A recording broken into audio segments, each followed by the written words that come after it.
Hello, I'm Carrie Nagel, and obviously you're at the teen panel.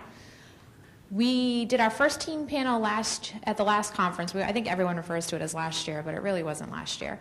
The year before in DC, and it was pretty awesome. It was really nice as a parent to listen to teenagers, especially as I have a preteen on the way up. Listen to them share their experiences and just kind of answer all those questions that as parents we're constantly playing over and over in our heads and we don't have anyone to ask. And I think for my then 8-year-old, it was nice for her to kind of hear that everything she was going through was pretty normal and kind of gave her a blast into the future for what she was probably going to be going through in the next couple of years. So this year, we have 5 wonderful teens joining and a young adult, our teen panel. And then Drew has, I won't get it right, but he has somehow managed to do a live feed, Twitter type thing. Is that close to what we're doing? Live video screening. Or live video screening, which is better than live feed thingy. Okay, so I'm close enough at it. And so if we get questions from the people in the internet Twitter world, then he will let us know and we'll ask those questions too.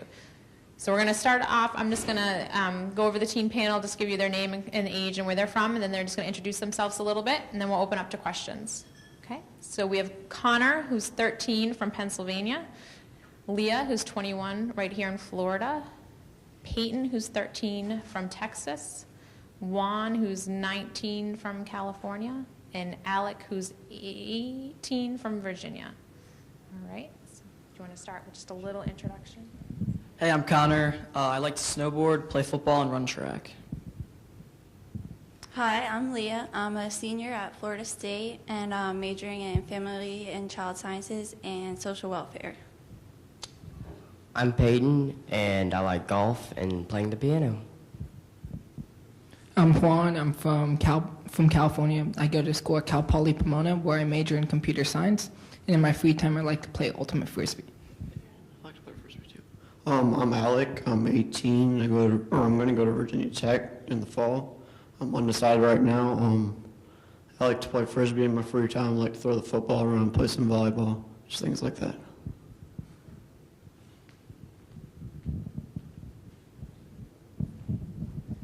Does anyone have any questions to get us started? I have a list of questions that I can go through until you all get warmed up, but if anybody has one, we have one.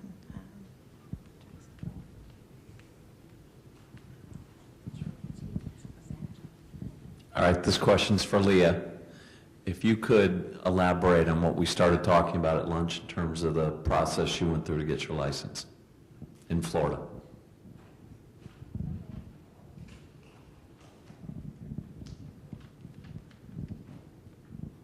So when I was 15, I went in to get my permit, and I did it on the test online, and then I went in at 15 not knowing that I needed to take a test with my head inside of the little glass thing or whatever it is, and I failed the vision part, and the place refused to give me my license, and I went in with a friend and she got hers, or my permit. And I was just devastated. So my mom, right after, we went straight to the doctor's office and to the whatever, the eye doctor, and he did my vision test for me and actually wrote down that I tested for 20/40 to 20/50 and that I could drive, and basically just gave me permission. And then I went back to the DMV and gave that letter to them. And then they finally, eventually, gave me my permit with my mom, basically vouching for me also. And then when I went to get my license, it was a lot easier because they had already known about my issues. So I just took the driving test, and I failed the actual test because I couldn't back up straight. But then when I went back, I was able to back up straight, and it was a lot easier. So I would recommend getting your doctor to write a letter for you saying that you have what vision that you do have, because when you go into test, you're stressed out. Right now, my voice is shaky. I mean, I'm already stressed out. So when I go in there, I was already in there are you on drugs? What's wrong with you? And so it's just a lot easier to just have it with you. Just go into it already knowing that they're going to be questioning you. So There you go. Alec, do you want to talk? You just got your license too. Do you want to talk a little bit about your experience? Yeah, it was a big battle, I'm telling you what. They revoked my license before I even had a learner's, for starters. I mean, don't know what happened there. I finally did get my learners after a whole bunch of paperwork, all that. I've been suspended a couple times because different things have set off chain reactions, and just the DMV is a nightmare. I assume it's everywhere like that. Definitely just stand your ground. You have if your vision's good enough to get a license, you're going to get a license. So just keep at it. Yeah. Alec, you live in Virginia. Yeah. Virginia.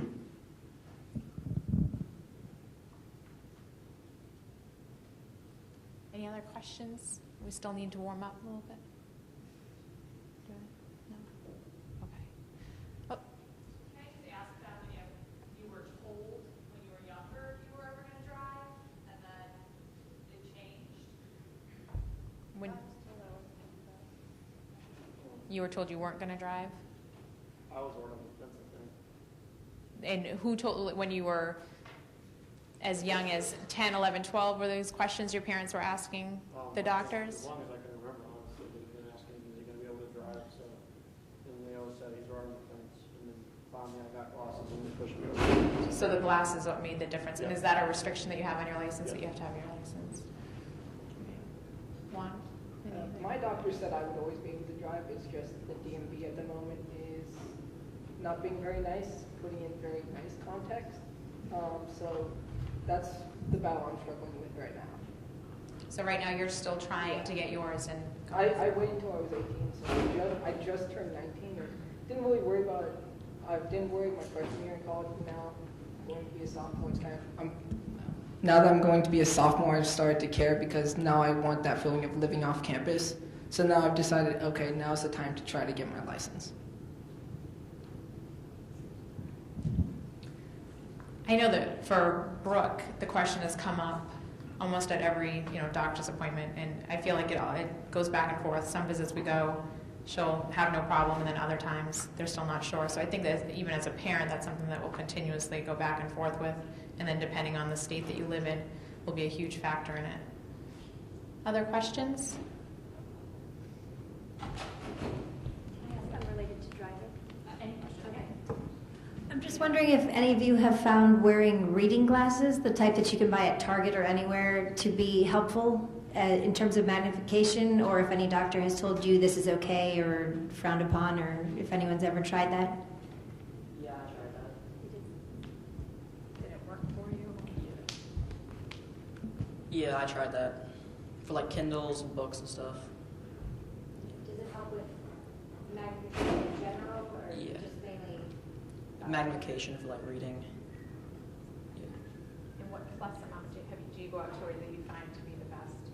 I don't know the plus. My mom does, but He's worn my reading glasses, which is like a +2, and I actually asked our ophthalmologist, because I know like typically they say don't use them if you don't have to, but he's kind of like, it's no little spark. Like if it helps him, give it to him. With his vision the way it is, if it helps him read, that's fine.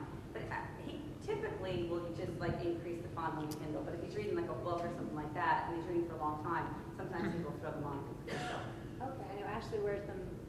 I think she finds them to help all the time, and I also was not sure if wearing them all the time is okay. And her doctor is Dr. Rebka from Hopkins. I'm sure people are familiar with. And he said it's fine, but I just wanted to verify because someone else is. You're verifying with the same doctor, but that's So what yeah. we get. All right, Dr. Rebka says it's fine. Guys warmed up fast. Great.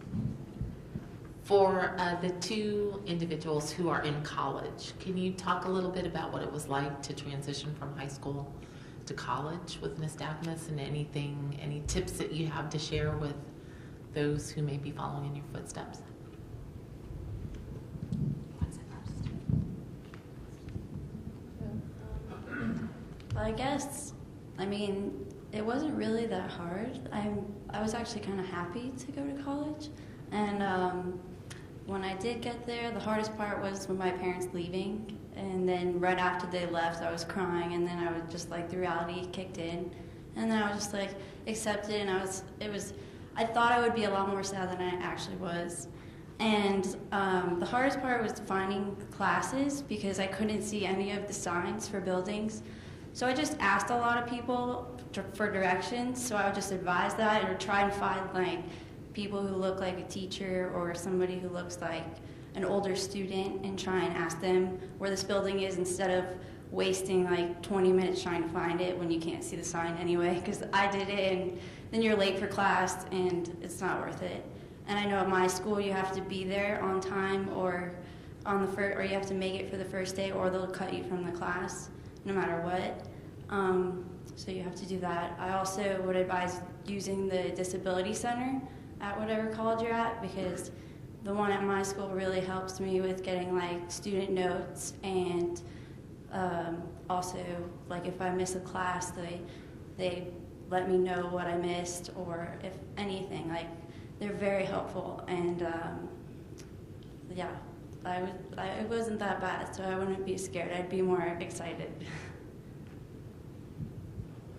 Going from college to high school or going from high school to college is so much easier.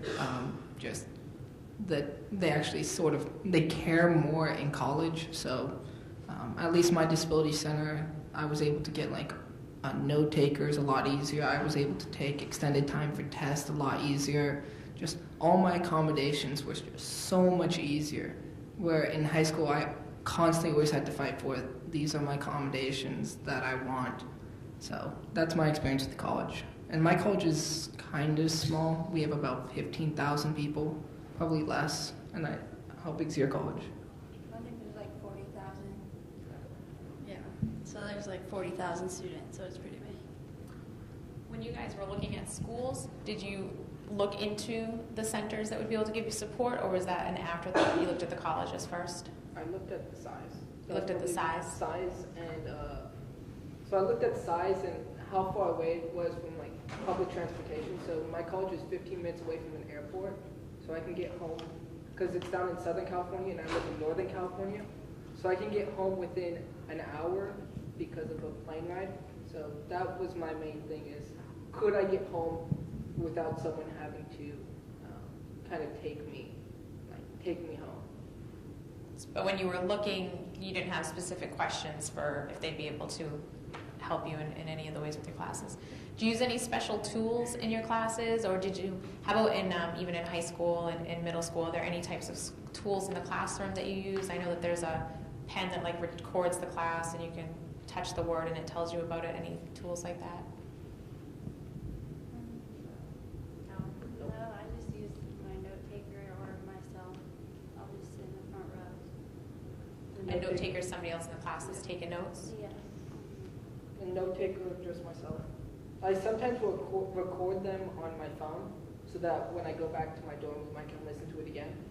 But other than that, there's no special tool. Is that allowed? Most teachers don't care about. If you don't tell it, most teachers don't care about phones being out, because their philosophy is you're coming there to learn. And this is in college. High school, of course, they care. But they have recording devices that you can get, that sort of stuff. No. So the note taker issue, the disability center lines up other students that come to the class and take notes for you? No.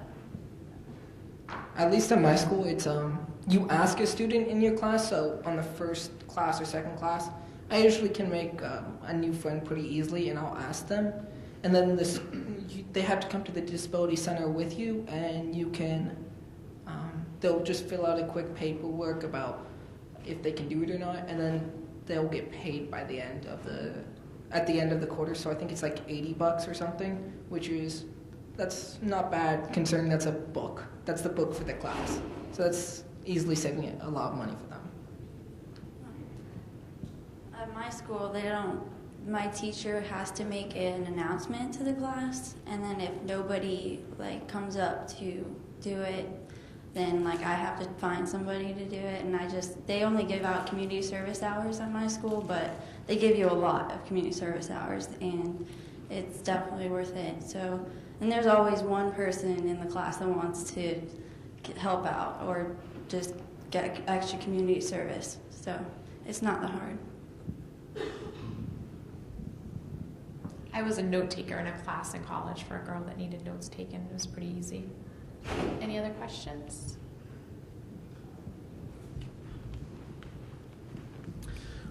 In a couple of other sessions, we've had some questions on bullying and teasing. And just curious, you know, when, as you guys grew up, when you noticed your friends or other people in your classes started noticing it, number one, and then number two, how you dealt with any teasing or bullying.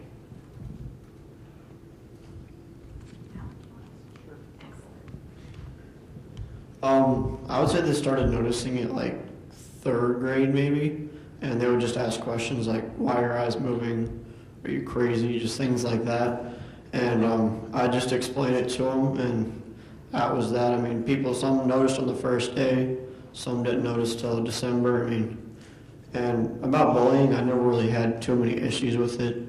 I was sort of the first person to make fun of myself for my eyes, so like, let's sort of beat them to the punch, I guess.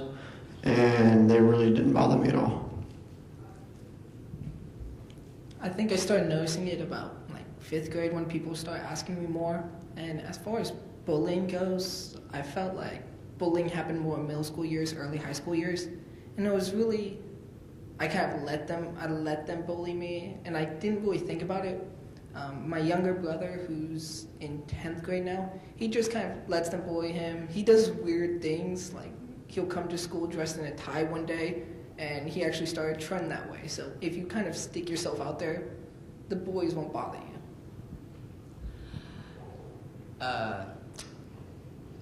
My friends started noticing at pre-K until I moved to another school, and just basically when we would ever have like a substitute or anything like that, they would kind of beat me to explaining my nystagmus to the teacher.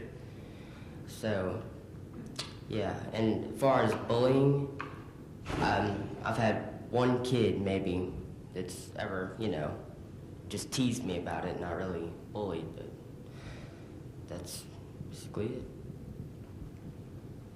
I guess I had a little different story than that, but I was born in Boca Raton and raised there, and no one really said anything to me as I was really young, but when I started getting into like 8th grade, that's when people just started like, it wasn't straight to my face, but I could see that they were just kind of saying things like right behind my back or right next to me. And obviously I could tell or hear them because I have better hearing. And and when I started going into high school, it actually got worse because I went to a private school where there was a lot of snobby rich kids, to put it that way. And they would just come up into my face and literally just go like that in my face and for no reason, and just always pick on me, and always, I didn't even understand why. They would pick on people for driving not as nice of a car as them. So it was just stupidity on their part, and I've learned that. So, and you'll also learn that high school is not life, and it's not like what real life is like. And once you leave high school, everybody else understands, and even my professors will be like, are you nervous? Are you okay? In college. And I'm just like, I'll have to say, no, I have nystagmus. And I'll explain to my entire class what it is. And then people understand. And the whole semester they know, and no one says anything. So, and they're a lot nicer. For sure. Yeah, people ask me in like 1st through 3rd grade, but then after that, no one's really asked me before, except for like the first day of school. That's about it. When people do ask you, what are some of the answers? I know, Leah, you said you just explained what it is, but when you were younger and it was a little bit harder to maybe give a full explanation that another little kid would understand, did you have any? I just explained what it was, basically. You just said it was something you were born with. Yeah. Anybody else have any good? I just told them I had nystagmus when I was little, and my explanations have gotten a little bit more elaborate from there, and not necessarily truthful. Let's just say that. For example? For example, I may or may not have told someone that it was a contagious disease. They know that it wasn't now, but it was pretty funny at the time for all my friends because they were freaking out. It was really funny. Anyone else admit to any of those taking advantage of having nystagmus moments? No?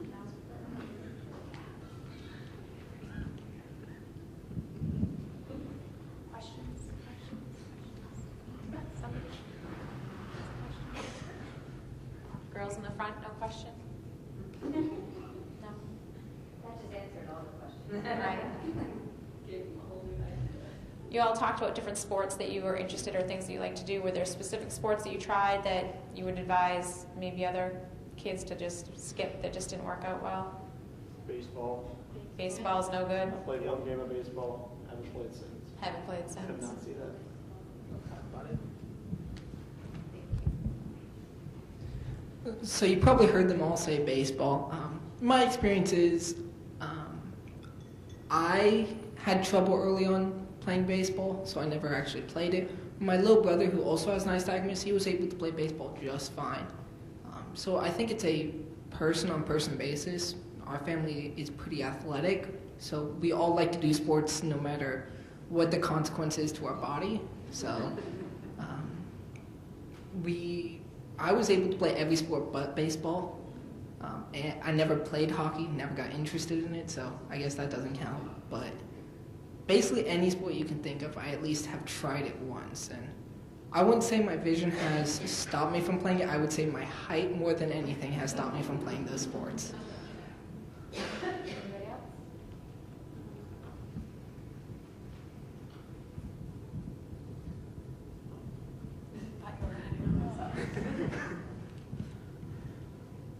Did anybody come up with a question? This is your chance. Ask them anything you want. For the girls, I did gymnastics when I was younger, and I was really good at like the poles, the two poles, but the balance beam is just impossible. So, I mean, you can try, you can go for it, and more power to you, but that was really hard for me.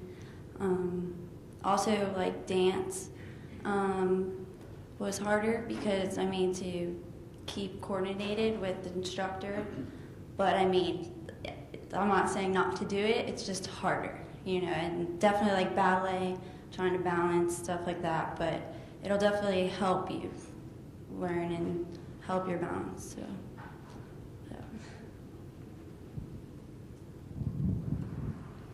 I would look for some tips on, for those of us who have preteen kids who are starting to need a little bit more independence. At what point did you all feel comfortable starting to advocate for yourselves a little bit more? At what point should we as parents stop going into the teacher and feeling like we need to give a full description, or dropping you off to visit a friend without pulling the parent aside and giving them a full, I know your mom's still going in. Maybe like 5th or 6th grade. That was when I hated my mom for enlarging my papers. Yeah. Yeah, like 5th or 6th grade, I didn't like being taken out of the class and having to test somewhere else because I needed more time. But that was it, really. And my mom actually, through college, probably through my sophomore year, still advocated for me through the disability center to, if they didn't do something right or if they were being mean, she would call, and she still, to this day, will probably still do that. I always had blue paper, like it was overlaid in blue, so they gave me these really bad blue paper copies. It was just horrible. So I want to say I started advocating in like 9th grade. That's when I fully started to care about it. I feel 6th to 8th grade I would talk to my teachers, but never really like, oh, this is my condition, whatever. And then from 9th grade on, I actually started to explain and have more like adult conversations, which some teachers I found out cared more, and some teachers are not nice about it. I always hated it, no matter what. But I'd imagine usually 5th grade, 6th grade, somewhere in there is when I started really advocating for myself. I didn't really do much of that in elementary school, but middle school was a lot easier for me to go up to the teachers, tell them what was up, tell them I needed not bigger copies, just better copies, because I hate all the little fuzzy things. Yeah, that's...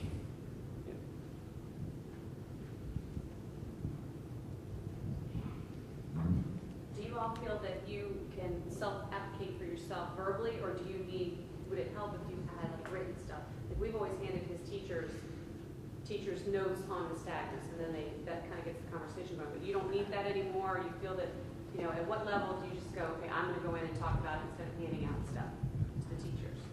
Well, my mom and dad usually went to the IEP meeting, but I'd still go to my teachers and tell them like that I need like enlarged, but not the enlarged paper, like enlarged font. Oh, yeah. I've learned. I got it down now.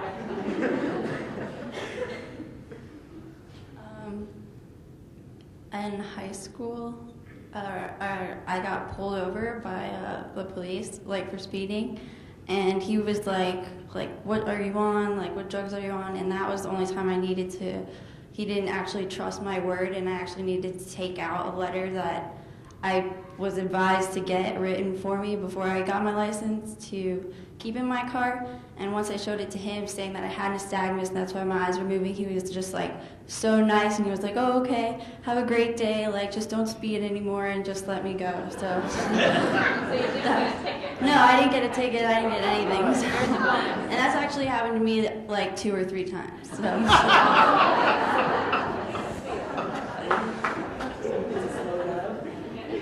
more speeding. Or backing up. I always felt like I could talk for myself, but it's always good to have somebody to, you know, release on to the teachers if they're, you know, not doing what they're supposed to. For me, it was always, when I went in to talk to the teachers, I always went in a day before school started because I didn't want the teachers to like tell them on the day of when they're panicking about all the new kids. So I would go in the day before, and I would always try to find something in the classroom that they could relate to. So maybe a poster, and I would just tell them, look, this is what I can see. So I would try to describe the poster as best as I can from different angles in the room. And then they would usually talk about like, okay, can you see this? And I would say yes, no, or, and we would kind of have discussions. So it would be about a 10 to 15-minute discussion about that. So my example I always use is an exit sign. Big, red, very simple to see. And usually I can describe it with my glasses, without my glasses, on a good day, on a bad day. And they sort of start to understand it more and more. As far as like paperwork versus your word goes, I've never really needed that in school. Like, I would just go in and tell the teacher what was up. They would let me move or get better copies or whatever. But the only time I really needed paperwork and didn't have it was I went on a plane in like 9th grade, and they pulled me over for a random screening. And the lady's like, "Why are your eyes moving? Why are your eyes moving?" I was like, "I have nystagmus." And they put me through all these tests and whatnot about all that fun stuff. And I was clear, obviously, but I mean, it would have been a lot easier if I had paperwork, so. I was a parent, that's the first time I've heard that story. Oh, yeah. Think you'll have a conversation on the way home? I don't tell them anything. Yeah, that's not good. That's a good tip though, if he's ever traveling by himself. When you guys read, do you have the books enlarged for you, or do you use magnifying glasses? Because I have a little dome that I use when I read, and sometimes I have the teachers actually enlarge the books for me. Like, they'll get them from the county supervising lady. Make some bigger. It's like, yeah. Enlarged books.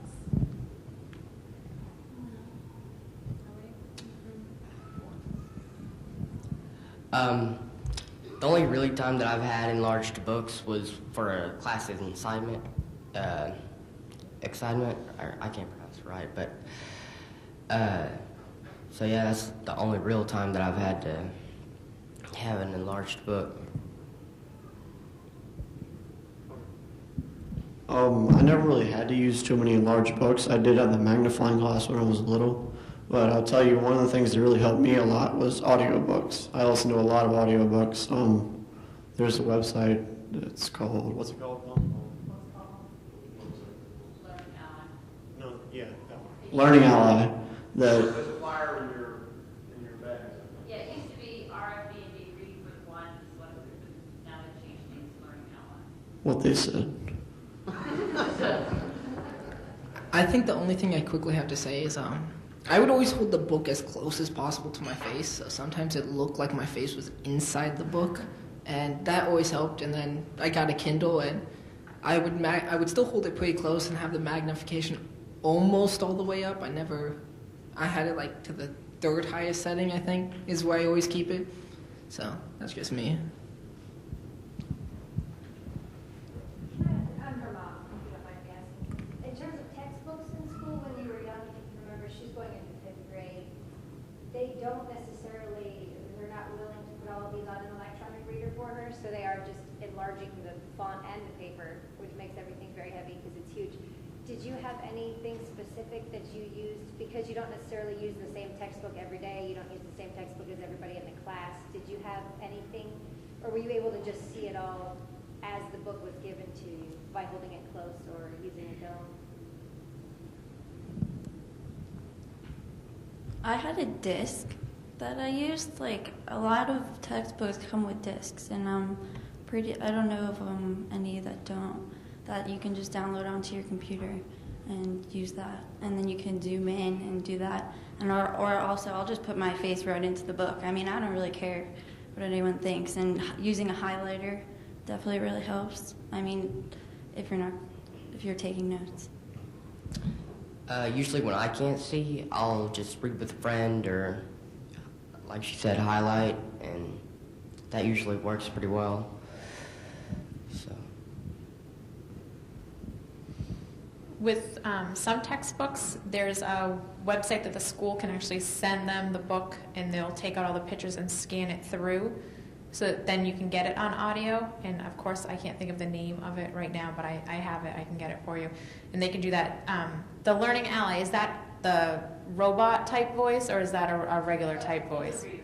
It's a person reader, okay. The one with the textbooks will be the more robot type voice. Brooke has some of her books on that. It's not perfect, but at least it gets it into an audio format. Just to add to that, I know our vision teacher supplies us with an online book, so he can pull it up on the computer. Like, she just sends us links at the beginning of the school year. They can pull it up on the computer, and then he can magnify it there. That's what I was hoping for, but they seem to find this to be a very big deal. They did give her a Nook with a few books that they were reading for class, but not for, the science book or the math book. And some of them are workbooks where you would write in them. And I was just curious, I know it's different per state, and we're in Virginia right now, and we're moving to New York, so it's going to be different throughout her time. But I was just curious, since, reading groups and whatnot, it's not the same book, and then they're just not always willing to do that. I don't know if they're unwilling or they don't know how. They're not familiar with this at all, so this is very interesting to find out what other people have done. They can do that with all the textbooks, and I'll get you the name for that. I think all school systems are different. Our school system actually bought Brooke an iPad, and she uses that for audiobooks. I think she was supposed to be using it also for like magnifying and things like that, but it hasn't worked out so well for that. But she definitely uses it for audiobooks. And if you went to the assistive technology thing earlier, I think they had a Pebble. I don't know if any of you guys used that when you were in school. Brooke uses that at school. She actually uses a new version now, but it's the same thing. And for that, you talk about the highlight, you can actually change it so it is the bright yellow with black or any way that you want it. And she's used that a lot. She uses that every day in school. So as you're looking at different products for school or to try to get in our school system, bought her one for at school and one for at home. So just things to kind of push them to get for you. Y'all mentioned something about highlighters. And can y'all talk a little bit about that? What makes it, is it the color that makes it easier to see? It's just to keep track of where you're going that makes it easier. And then going back, like when you want to go back to look over what you've read, it's easier to find it that way, which, I mean, that's why you highlight. But for me, it's definitely like keeping track of the lines. it was always highlighters and overlays, and it just kind of illuminated the words for me so that I could see them better and, read a lot better and follow along with the rest of the class. What's an overlay? An overlay is like a clear paper that's tinted, so it kind of like highlights the page for you, so you don't have to sit there and drag a highlighter along. So I think they also make a long magnifier that's will like do the whole line of something, and that has a line under it, so that as you're moving it down the page, it can follow what you're doing in that way. Firstly, I'd like to thank you all for being so open and honest and funny as well. That's great, I think. Now, it's a long time since I was at school, and I have very bad recollections, very poor recollections, of school being there now. But one thing I do remember, and I still hear from people, young people who contact me now, is that I know I had concerns about the future, about several subjects. But what I want to ask you about is what I would do for a living, what my job would be, because how the nystagmus might limit my options. And I'd just like to hear what your views are, and whether that's a concern for you now or not, or if it is, what you do about it. Did you all hear the question? Yeah. Basically, are you worried about the future and what you might do as you become adults? And, if so, what are those concerns? And then what you think you might want to do in the future? No, I really haven't been thinking about my future much. Mom's happy to hear Yeah, I've thought about my future. I'm graduating in May, so I'm really nervous about interviews and how people are going to judge me. But my field, I want to become a social worker, so everybody's really nice, and that's why I chose the field I'm in. So that was my biggest fear before, but now it still is. But I'm trying to overcome it and just go on more interviews and practice. It's never been like a bigger problem to me about the future. I just thought. It finally started to hit me that, oh gosh, after college, I'll actually be in the workforce. So it started to hit me, but as far as having nystagmus and being in the workforce, I'm not too worried, because computer science itself is kind of a quirky major. You get a bunch of interesting fellows. So I really have no idea what I'm gonna do. So, but it's not because of nystagmus. I just don't really know. But I just sort of plan my life 4 meals in advance. So the future is what I'm having for dinner tomorrow night, and we should be eating somewhere at Disney. So. I'll add on that I am in my far future afraid of, when I do have kids, of driving them and not being able to drive them at night, or when it's raining, or not being able to see a sign and having to have a baby in the car. That is a fear of mine, and it still is. If it helps, if you had perfect vision, you'd still be afraid to have a baby in the car and all of it. So that part doesn't even really matter. That's just a bonus fear.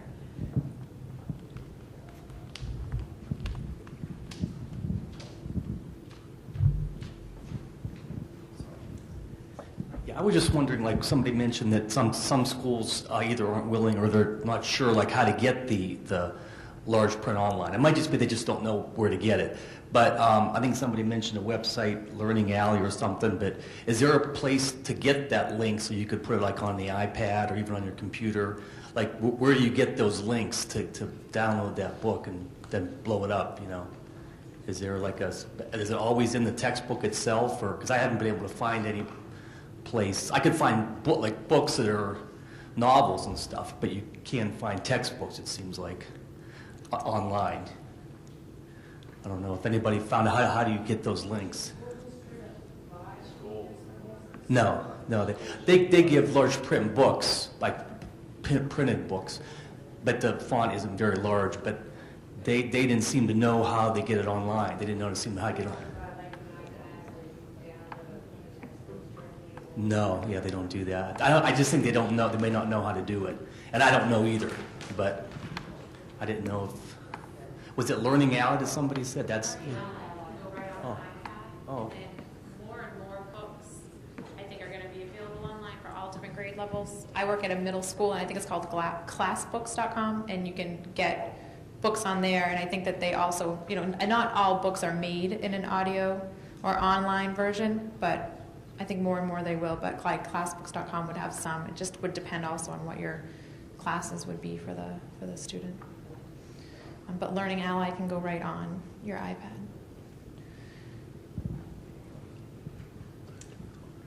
For those of you who have had maybe a summer job and you've had to interview for that, have any of you, during the course of the interview, talked about your nystagmus?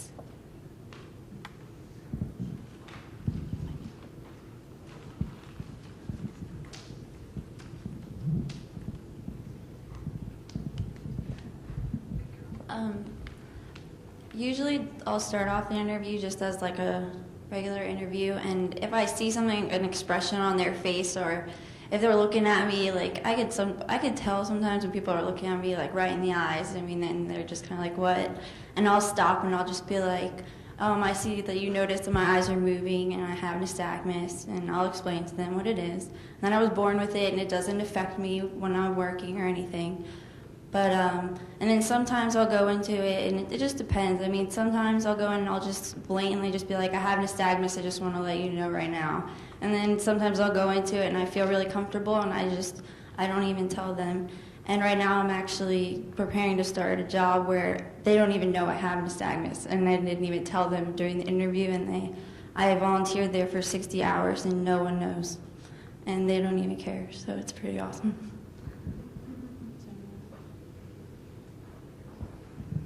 Would you say that there are some jobs, when you think about summer jobs, that you just wouldn't even apply for because of the nystagmus? Like you just know that it would just not be, it would not be beneficial to do. Lifeguard. Lifeguard's not a good idea? All right, good to know. No, like, my pool's kind of big, so, like, give me a small pool. A lifeguard for a small pool would be okay. A large print pool, okay. Or a kiddie pool would be all right. Yeah. Any other jobs? Like I think about maybe some of the registers at different places, if those would be hard. A waiter, waitress. Would be difficult. It's hard to see. Tables are hard to hold up the tray. So waiter, waitress might be a little bit Hard. I'm difficult. not saying don't do it. Just be a little bit more Yeah. challenging. Yeah. All right. I know with my daughter, and I think we've talked about this many enough times, that when you're nervous, when you're tired, things like that, your eyes move faster. Do you have any techniques that you do to try to like calm yourself down, make yourself come back down to a little bit less stressed time? What I do is palming, which is rubbing your hands together, like, creating friction, and then putting them over your eyes. That relaxes your eye muscles. So sometimes I'll rub my temples, and then other than that, I'll just sleep. Literally the exact same thing as him. I rub my temples like this because sometimes the eyes give me a headache, and then I take a nap a lot. Got a teenage finger in. That might not be the nystagmus. Yeah, I think that's nystagmus. But as of now, I'm blaming it on the nystagmus. You're blaming it, all right, for a couple more years. Yeah. I have a really hard time controlling myself to calm down, so I actually am on medicine. I take clonazepam, and that's what helps me right now. So I'm trying to work towards breathing and keeping myself calm, but as far as like test stress goes, it's very hard to calm myself down without the medication. I don't have any techniques on calming him down, but whenever I'm lying, my mom seems to know that my eyes are moving faster. So.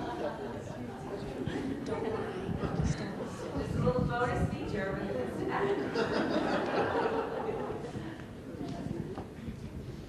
this. My nephew is Alec.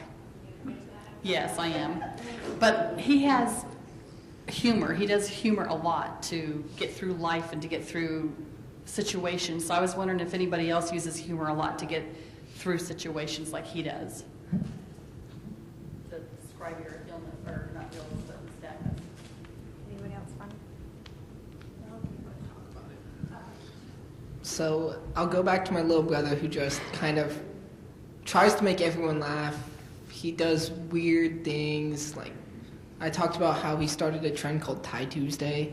He went in on the first day of school to 9th grade wearing athletic shorts and knee-high socks, knee-high white socks with these big rimmed glasses and his hair slicked back. And he is a blonde-haired kid like me, and it just looked really funny on him.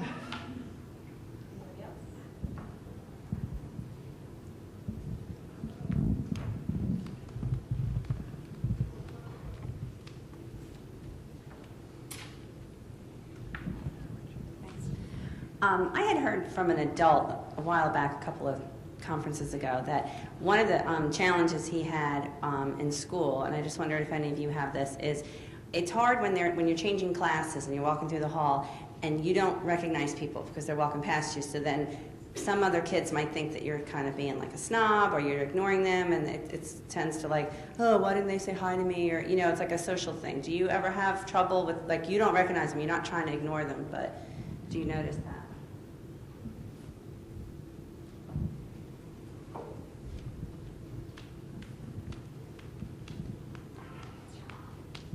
No, Mom, it really doesn't happen to me that much.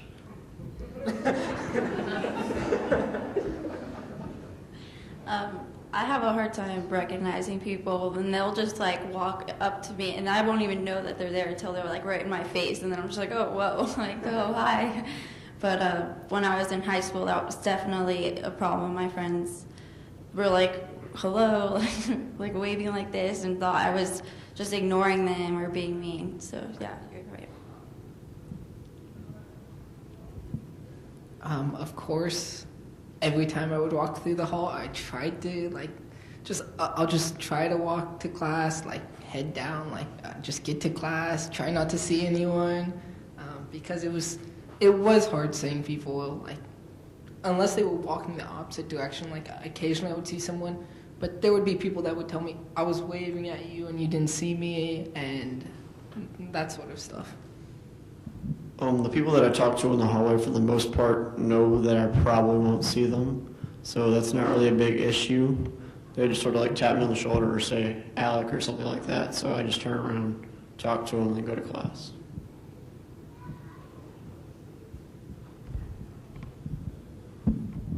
Do you find now or when you were younger it was hard to make eye contact with people, or did you try to avoid making eye contact with people? No, I usually keep eye contact with people for the most part.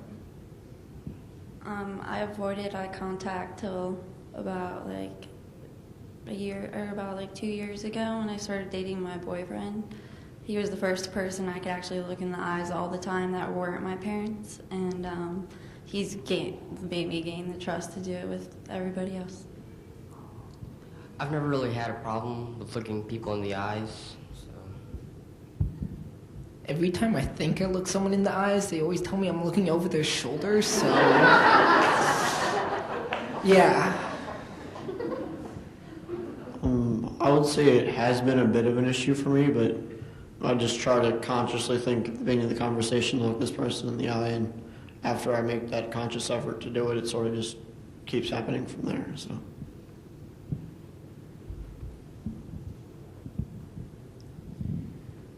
When you're not looking somebody in the eye, is it just because it's hard to focus-wise? Is it more of like a self-conscious, like you know that they're going to notice your eyes moving? Which one? The self-conscious one? Well, for me, at least. Was.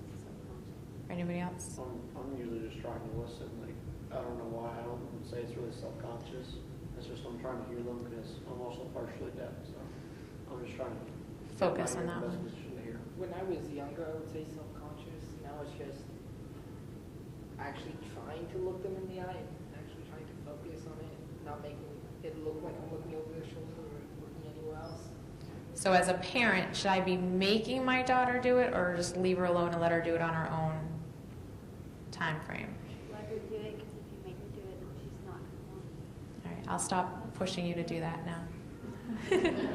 You're saved now. You're saved.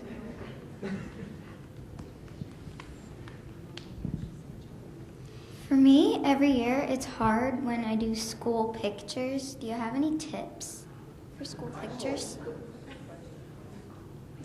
Come on, give the girl a tip. I remember my school pictures, my problem was they wanted me to look straight, and I was like, I kept turning my head, they're like, no, and they'd come back, move my head straight, and I'll just try to explain to them, and my picture would just always come out with me like, just looking really different. But if I just tell them and just be like, my parents won't care if my head's to the side, they know that it's just gonna be to the side. It's okay. Anybody else have any tips? What's your tip? I just wanted to share with you, I'm a huge picture taker. And I have found over the years, if you're taking a picture like that, even for school, if you tell the photographer and if you just close your eyes and tell them to count to 3 when they're gonna snap it, and you open your eyes, it works every time. And you can get a great picture, and they're not trying to, because I have 3 kids and she has a twin, and I would get professional pictures all the time. And that's what worked. You close your eyes, have someone count to you when they're fixing to snap it, and open. It works great.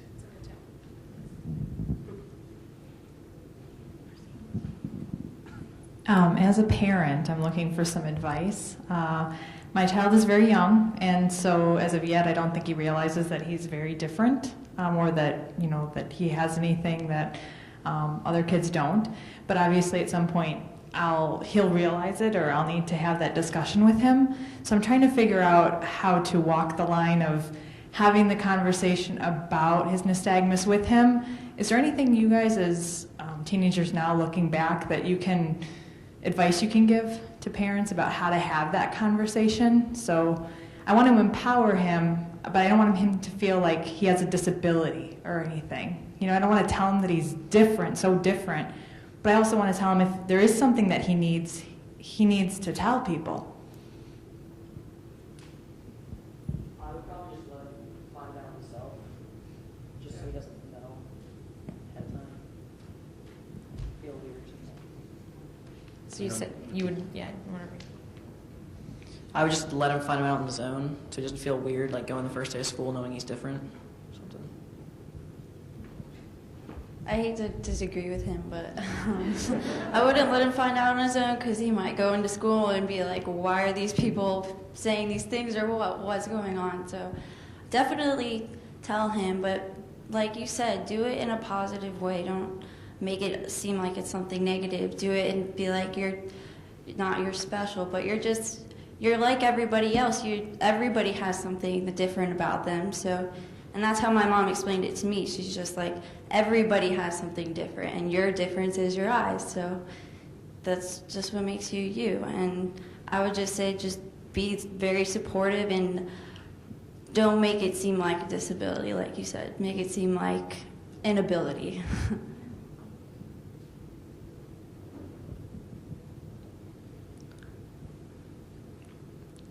I would say probably tell them, but don't. Over time, you can start telling them more and more. At the beginning, it's more of your eyes don't work as well, or you probably can't see as well. But they don't know that. At the same time, that's all they can see. So it's always interesting when we talk about how 20/20, 20/40, because I look at it as, what is that? All I know is this is what I can see, this is what I can't see.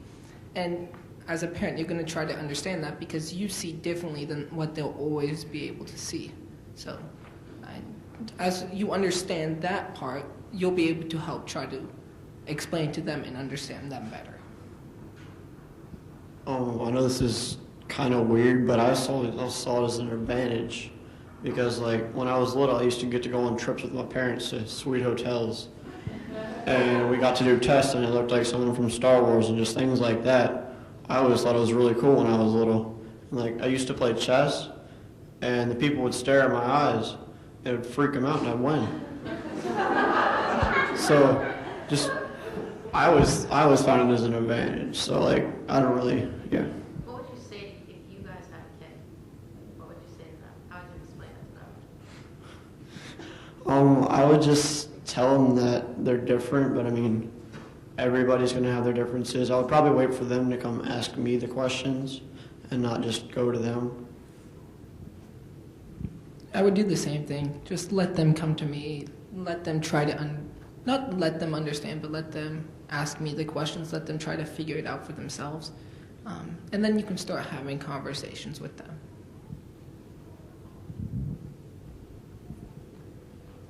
I would tell them that they're just like me and that they're unique and what I said before. Is the question like telling them how they have it or how I have it? How they have it. Your eyes wiggle and they can't see as well. Does anyone have a last question? I would ask, I guess, I think parents in general, we over worry all the time. Do we need to worry as much as some of us maybe do about our child having nystagmus, or do we just need to let it go?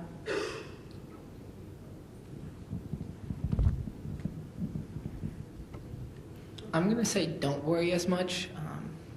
Now, if they were quadriplegic, then I would say, yeah, you can worry. They probably won't do as many things. But with nystagmus, with new technology and everything, I would say people with nystagmus can do just as much as almost everyone else.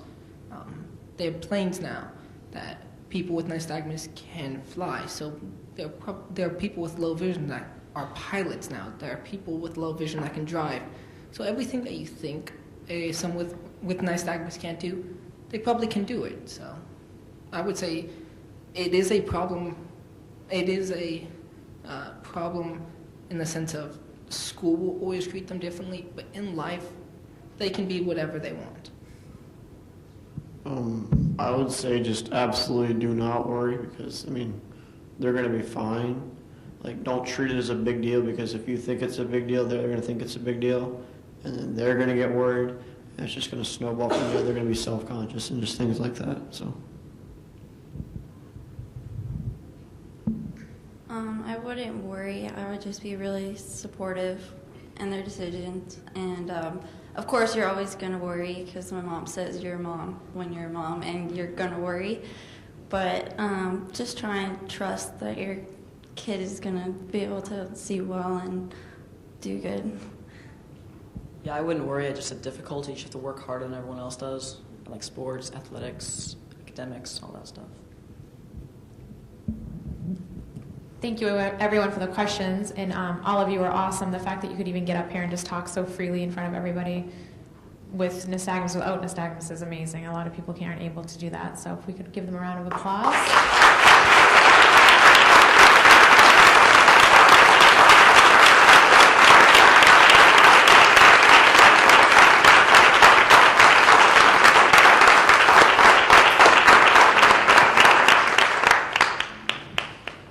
Thank you. I think the next sessions are getting ready to start. The website that you can send your textbooks to, and they'll rip them up and download them for you, is Read2Go. So it's read the number 2 go. And if you Google that, it should get you to the right place. And your school should be doing that for you.